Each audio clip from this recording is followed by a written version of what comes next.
Il est beau de louer l'Éternel et de célébrer ton nom, ô très haut, d'annoncer le matin ta bonté, ta fidélité pendant les nuits, sur l'instrument à 10 cordes et sur le luth, au son de la harpe, tu me réjouis par tes œuvres, ô Éternel, et je chante avec allégresse l'ouvrage de tes mains.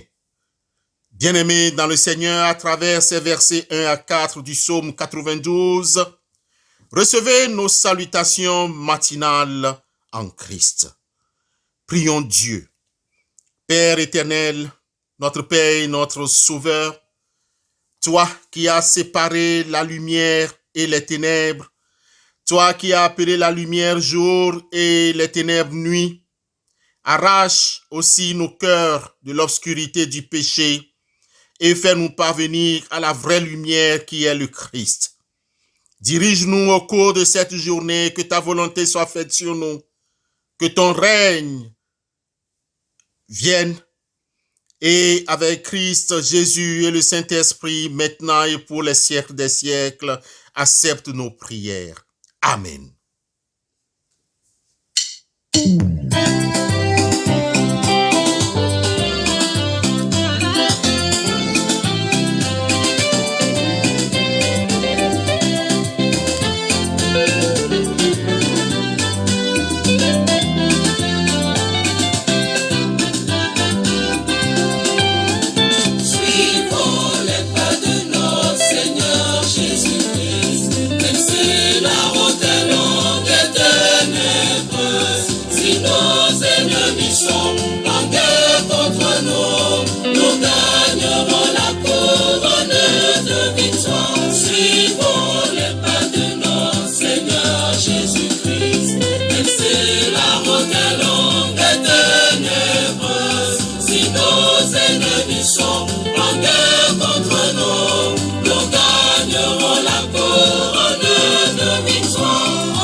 Bien-aimés dans le Seigneur, le texte qui est prévu pour notre méditation ce matin est tiré de l'évangile de Jésus-Christ selon Luc, chapitre 8, versets 4 à 15.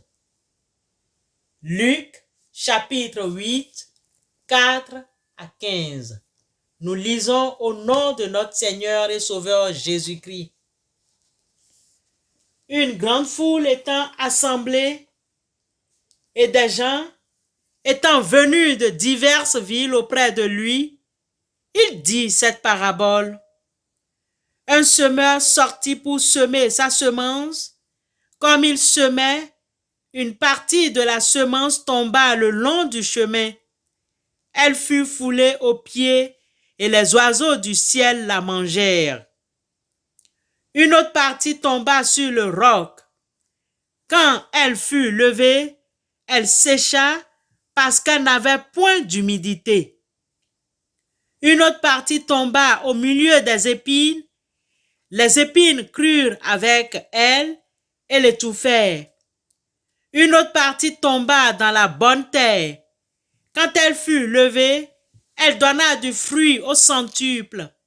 Après avoir ainsi parlé, Jésus dit à haute voix, que celui qui a des oreilles pour entendre, entende. Ses disciples lui demandèrent ce que signifiait cette parabole.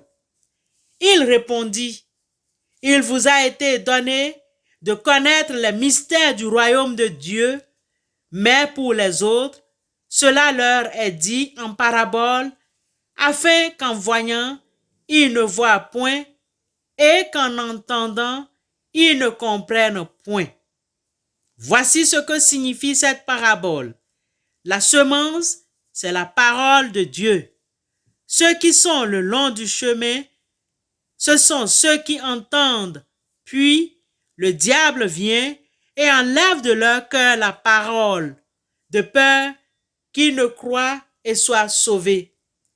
Ceux qui sont sur le roc, ce sont ceux qui, lorsqu'ils entendent la parole, la reçoivent avec joie, mais ils n'ont point de racines. Ils croient pour un temps et ils succombent au moment de la tentation. Ce qui est tombé parmi les épines, ce sont ceux qui, ayant entendu la parole, s'en vont et la laissent étouffer par les soucis, les richesses et les plaisirs de la vie, et ils ne portent point de fruits qui viennent à maturité. Ce qui est tombé dans la bonne terre, ce sont ceux qui, ayant entendu la parole avec un cœur honnête et bon, la retiennent et portent du fruit avec persévérance. L'herbe sèche, la fleur tombe, mais la parole de Dieu subsiste éternellement. Amen. Que ceux qui ont des oreilles pour entendre, entendent. Bien-aimés dans le Seigneur, des versets 4 à 15 de Luc 8 que nous venons de lire et ou d'entendre, se trouve la parabole du semeur et son explication. La semence dont parle la parabole est la parole de Dieu. Jésus nous dit que cette semence tombe dans 4 qualités de sol ou de terre ou de terrain divers. Ces différents sols représentent les dispositions de nos cœurs qui reçoivent la parole. Analysons les 4 sols et répondons à la question suivante. Où se trouve mon cœur? Où se trouve ton cœur? Où se trouvent nos cœurs? Sœurs et frères en Christ, la semence qui tombe le long du chemin représente ceux ou celles d'entre nous qui entendent, écoutent la parole avec un cœur distrait, un cœur qui dort, ou quelqu'un qui écoute ou lit la parole avec un autre objectif. Ce cœur est le plus souvent rempli de préoccupations autres que celles de comprendre cette parole. La semence ne peut pas pénétrer. Quelques minutes plus tard, la semence, c'est-à-dire la parole de Dieu, est aussitôt enlevée par le malin qui rôde. En empruntant à Luc ce verset 12 dans son chapitre 8, ensuite vient le diable. Il ôte de leur cœur la parole, de peur qu'en croyant, ils ne soient sauvés. On comprend que les motifs de Satan sont tout simplement de nous détourner de la compréhension de la parole de Dieu. Satan sait que la foi vient de ce qu'on entend et ce qu'on entend vient de la parole de Dieu. Romains 10, le verset 17. C'est pourquoi il se précipite pour enlever la parole avant qu'elle n'ait produit la foi par et avec l'aide de l'Esprit de Dieu. Satan déploie un grand effort pour combler les cœurs distraits des péchés négatifs, des pensées négatives et endurcit les cœurs. Satan ne désire pas que les hommes et les femmes soient sauvés et viennent à la connaissance de la vérité, contrairement à notre Dieu révélé en Jésus-Christ, qui veut que tous, hommes, femmes, soient sauvés et parviennent à la connaissance de la vérité. 1 Timothée 2, le verset 4. Que faut-il faire? La réponse est simple. Soumettez-vous donc à Dieu, Résistez au diable et il fuira loin de vous. Jacques chapitre 4, le verset 7. La semence continue. Et la semence tombée sur le roc forme la seconde classe des auditeurs de la parole. Cette catégorie reçoit avec joie et empressement la parole. La parole l'impressionne, mais très vite, elle devient comme une poudre éphémère, une denrée rare, très vite périssable. Elle n'atteint pas profondément ces personnes. Leur cœur ne se retrouve pas dans la présence de Dieu. Leur cœur étant devenu comme un roc, il n'y a pas de racines. L'opposition s'impose à la parole. L'ennemi livre encore une guerre. La persécution s'installe dès qu'il y a le moindre témoignage rendu au Seigneur. Bien-aimés, très vite découragés, devant cette opposition appelée tentation, on se retire. Le verset 13. Conclusion. La parole suscite de la peine au lieu de produire de la joie. Il n'y a aucun résultat. La troisième classe, c'est-à-dire la troisième semence, est celle tombée dans les épines. La parole a pénétré plus profondément. Elle a produit quelques résultats, mais il manque la puissance pour surmonter les désirs du cœur, les soucis, l'amour des richesses, les réjouissances de la vie, les difficultés de la vie, que sais-je encore. Toutes ces choses étouffent la parole, malgré certains effets manifestés. Il n'y a pas la vie, par conséquent, point de fruit. La quatrième classe ou la quatrième semence est celle qui est tombée sur la bonne terre. Cette bonne terre représente ceux et celles qui, ayant entendu et écouté la parole, la notent, la retiennent avec un cœur honnête et bon. Évitons de penser qu'il y a des cœurs naturellement meilleurs que d'autres. Ces cœurs de la bonne terre se sont rendus aptes à recevoir la parole par une bonne disposition du cœur venant de Dieu, dont il n'est pas parlé ici. C'est une décision interne contre vents et marées, tout en s'appuyant sur l'Esprit de Dieu.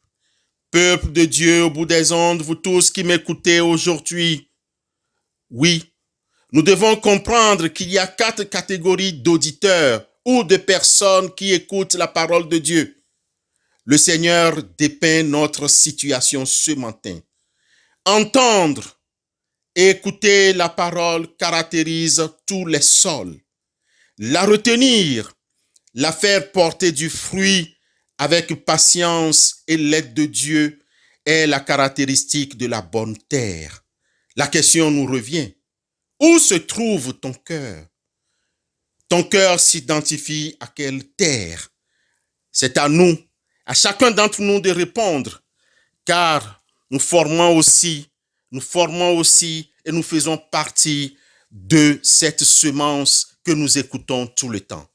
Que le Seigneur nous aide et que le Saint-Esprit soit à notre aide. Amen.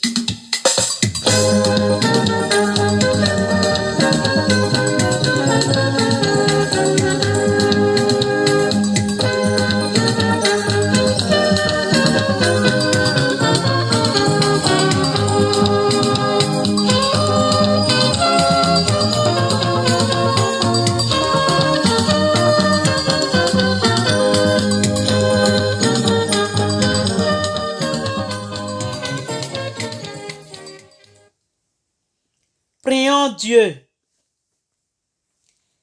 Seigneur Dieu Tout-Puissant, nous te rendons grâce par ton Fils Jésus-Christ qui nous donne la force et nous te supplions de nous conduire au cours de cette journée.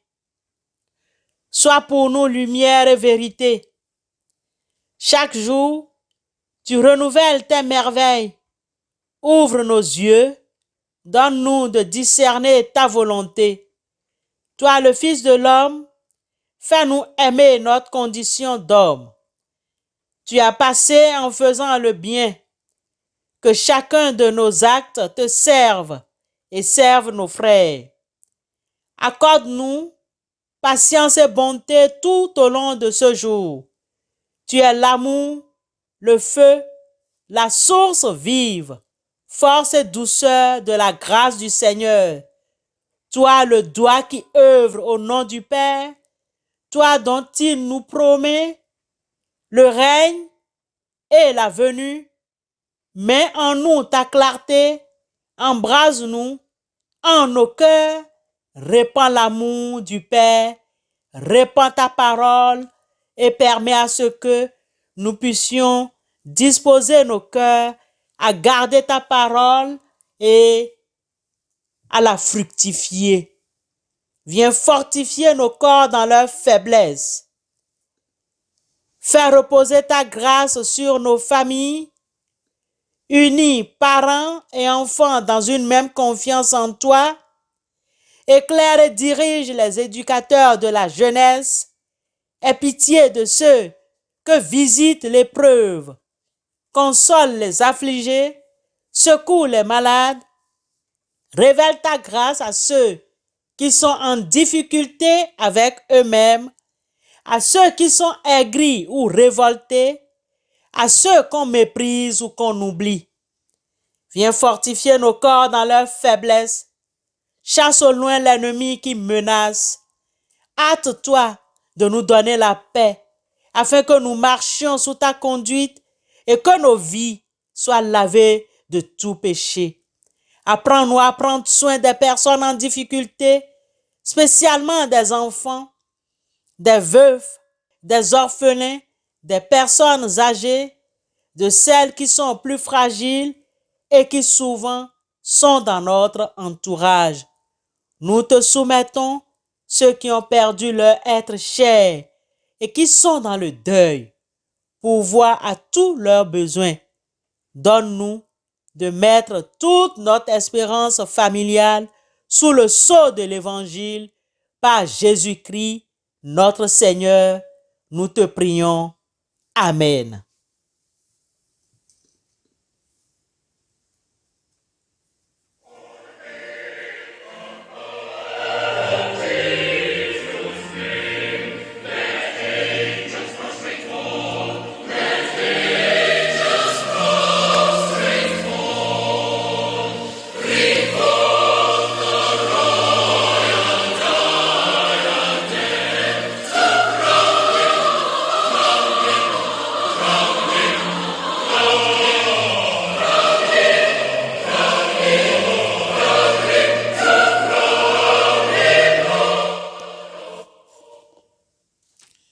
Bien-aimés dans le Seigneur, écoutons l'exhortation et recevons la bénédiction de la part du Seigneur.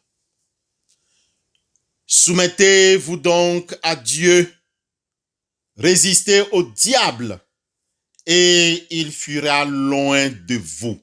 Jacques 4, 7.